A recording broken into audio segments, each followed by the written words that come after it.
Mesdames et messieurs, chers étudiants, chers stagiaires, chers élèves de deuxième année bac, économie et technique de gestion comptable.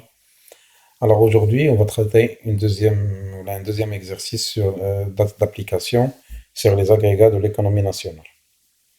Alors, puisqu'on a déjà traité un cours sur les agrégats d'une manière simple, et on a traité un premier exercice, notre deuxième exercice, il sera un exercice simple qui va traiter le calcul de PIB d'une autre manière, ainsi au calcul de taux d'investissement, ainsi des interprétations des résultats, etc.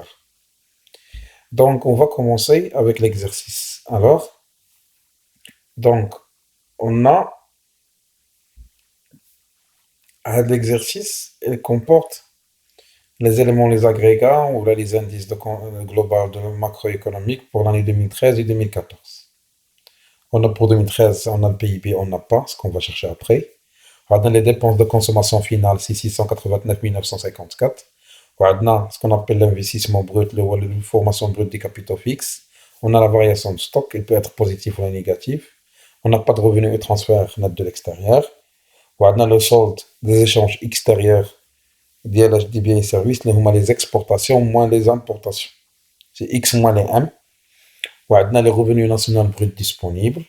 On a les parts nationales brutes qu'on va chercher plus tard. Pour l'année 2013, ces données-là. Alors, pour l'année 2014, on a le PIB, on a déjà le montant, les dépenses de consommation finale, la même chose, la formation brute des capitaux fixes, la variation de stock, mais le revenu transfert net de l'extérieur, on n'a pas, ce qu'on va chercher plus tard. On a le solde, ça va, il est négatif. Alors, juste pour expliquer une chose, là, quand on a le solde négatif, il y a que les exportations sont inférieures aux importations. C'est-à-dire X moins 1. Alors, et le revenu net brut disponible, on a déjà, et l'épargne nationale brute. Alors, comme question dans cet exercice-là, on doit calculer les données manquantes, ces trois données manquantes. Et on doit calculer le taux de croissance, et on doit interpréter le résultat, c'est pas lié.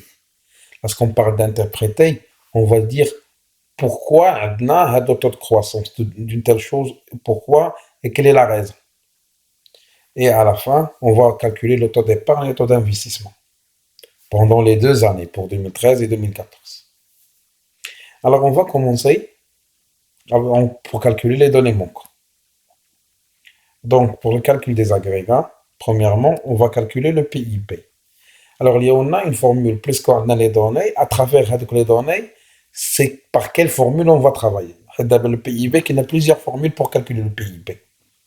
Quel PIB en termes de production, quel PIB en termes de dépenses, en termes d'épargne, et en PIB de dépenses, aux productions, aux épargnes, aux revenus.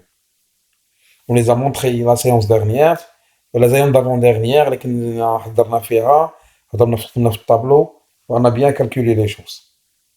Maintenant, on va savoir où j'ai les données. Est-ce qu'on a ces données-là? On a déjà les dépenses de consommation finale, là, on a le FBCF, on a l'investissement brut, on a la variation de stock, on a le solde de la balance des biens et services. Donc, on va les remplacer. Donc, c'est quoi le PIB de 2013? Il y a 689 954 les DCF, plus l'investissement brut, il y a 263 272 les FBCF, plus la variation de stock, on l'a déjà, plus ou moins sera moins. Voilà le solde de la balance des biens et des services. Voilà ce qu'on appelle le solde de la balance commerciale. Moi, les X moins les A. Alors, ça va me donner, avec le montant de 872 791 millions de dirhams. Bien sûr, on va le mettre. Donc là, on a déjà le PIB. On a le revenu national brut disponible. On n'a pas de revenu transfert net. Donc, comment on peut calculer l'épargne nationale brute? On a le DCF. Donc, il y a plusieurs manières de calculer, mais on va chercher la plus facile. La plus facile, c'est puisqu'on a le DCF, on a le RMBD, donc facilement, on peut calculer, comme on a fait pour l'exercice précédent. Alors, pour calculer l'épargne nationale brute, on va jouer sur la formule, c'est-à-dire que le revenu national brut est égal les dépenses de consommation plus l'épargne. Alors l'épargne, pour le calculer, نشوفوا le revenu moins les consommations. Le revenu national brut disponible moins la dépense de consommation. Donc le revenu national brut disponible pour 2013 عندنا هو 931 992. وعندنا les dépenses de consommation finale اللي هي 689 954. Donc on va le remplacer. Donc 931 992 moins 689 954. Ce qui est égal à un montant de 242 038. Donc on a calculé l'épargne nationale brute. Donc on va le mettre.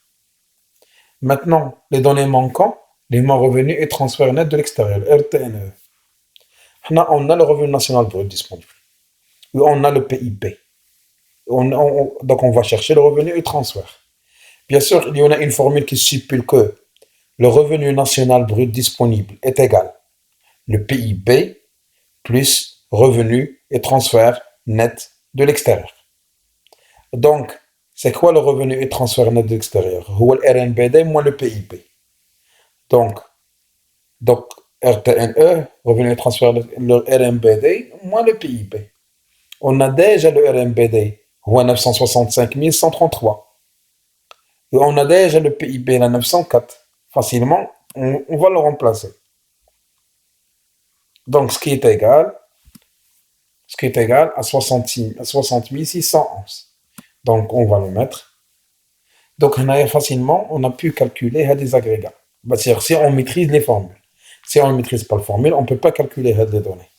Ce qui fait, je vous prie, alors je vous demande, en tant qu'étudiant, ou stagiaire, ou élève, de bien maîtriser les formules des agrégats.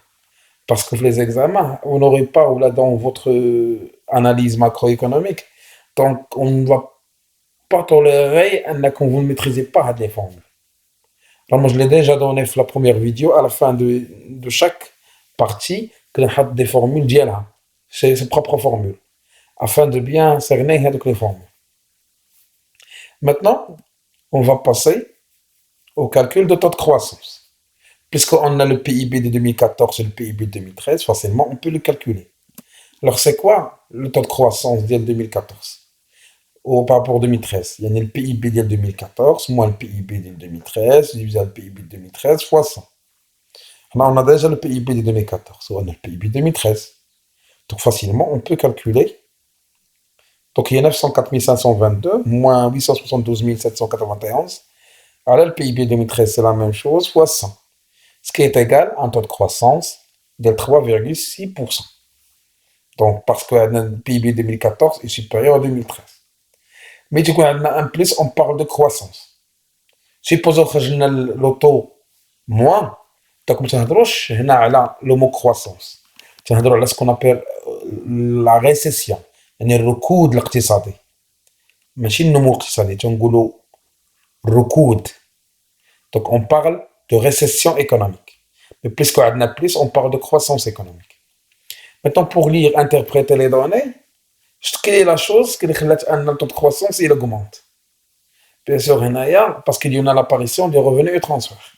Donc ce qu'on va faire l'interprétation de les données, de le taux de croissance. Donc l'interprétation, on constate qu'on a la richesse de l'État. Pourquoi il a augmenté 3,6%? Mais on a des revenus et transferts, ils ont augmenté. Donc augmenté 3,6% en 2014 par rapport à 2013, cela dû à l'augmentation des revenus et transferts. Et les transferts. Ils nous ont fait gagner 60 000 supplémentaires.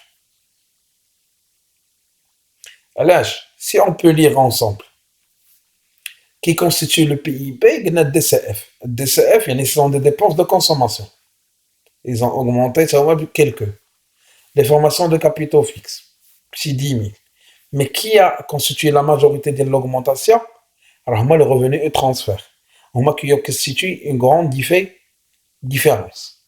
C'est pour cela, la richesse de 2014 par rapport à 2013, لانه تزاد عليهم les revenus transferts جاونا من برا عندنا un excédent ديال les revenus et transferts et داكشي اللي دخلنا ديال les transferts اكثر من داكشي اللي خرجنا les revenus et transferts هادشي تلقاو 2014 طالع على 2013 2014 est supérieur c'est dû aux transferts les revenus et transferts qui ont augmenté de 66 611. Donc, à travers l'interprétation, on a su quelle est la raison de le surplus du PIB, le surplus de la richesse. Maintenant, on va passer au calcul de l'auto d'épargne et le taux d'investissement. Bien sûr, on doit établir un tableau pour faciliter les tâches. Pourquoi? Parce qu'on va travailler d'une manière organisée. Alors, on va commencer avec les formules. Donc, la formule de l'auto d'épargne, c'est l'épargne nationale brute divisé par le PIB fois 100. Et l'auto, donc, pour calculer 2013, c'est le ENB de 2013, les rois 242 038, divisé par le PIB fois 100. Chargeatna في l'épargne, هو 27,73%. يعني l'épargne par rapport à la richesse, il constitue 27% منها. 27%. Alors, en 2014, on a déjà le ENB, on a 221 572. Ou on a le PIB, il est 904. Donc, combien il représente les chauffeurs, les déchars par rapport au tcharoua ديال البلاد. Donc, 221 000, شحال وفرنا من التشروه ديال البلاد. Donc, c'est 221 500, on a épargné 24,5%. Alors, supposons, on va passer au taux d'investissement. Donc, le taux d'investissement, l'investissement brut, le FBCF, على le PIB fois 100. Donc, là, on a épargné 242 000. Combien on a investi? 263 272. Donc, le cas, pour calculer le taux d'investissement, l'investissement brut, le PIB fois 100. L'investissement brut, 264 272, 263 272 divisé à la 872 000. Mais combien il représente l'investissement brut, le FBCF, à la richesse de l'économie كاملة. Il représente 30,16%. Et alors, pour le 2014, on a le FBCF, le 271 433, le PIB est 904 522. Il représente 30%. Donc, il y a une grande différence entre les deux taux d'investissement. À peu près, ils sont les mêmes. Alors, mais ici, on peut remarquer l'ahdo. Combien on a épargné le PIB? C'est 20%. Et combien on a investi? 30%. Yani, on a ajouté, hors on a ajouté 3% à peu près, ou la 2, quelque chose, pour surpasser les investissements du dollar. On a pu investir. Donc, on a ajouté 3 ou la 2% supplémentaires. Alors que pour 2014, on a ajouté à peu près 6%. Maintenant, pour investir. Donc, les tableaux, quand on a une lecture, l'État, ou d'une manière, soit le secteur public ou le privé, elle épargne ou pour encourager les investissements. Là, si on peut remarquer, que les années 2014-2013, quand l'État encourage ce qu'on appelle les petites et moyennes entreprises. Selon une décision en 2003 ou le 2002, décision royale, pour encourager les PME. En 2014, quand il y a un autre encouragement, ce qui fait l'État, elle cherche quand il y a auto-entrepreneur, ce qui fait l'État, dans ce cas, elle cherche d'encourager les petites et moyennes entreprises. Alors, on vous remercie de votre participation, de votre patience.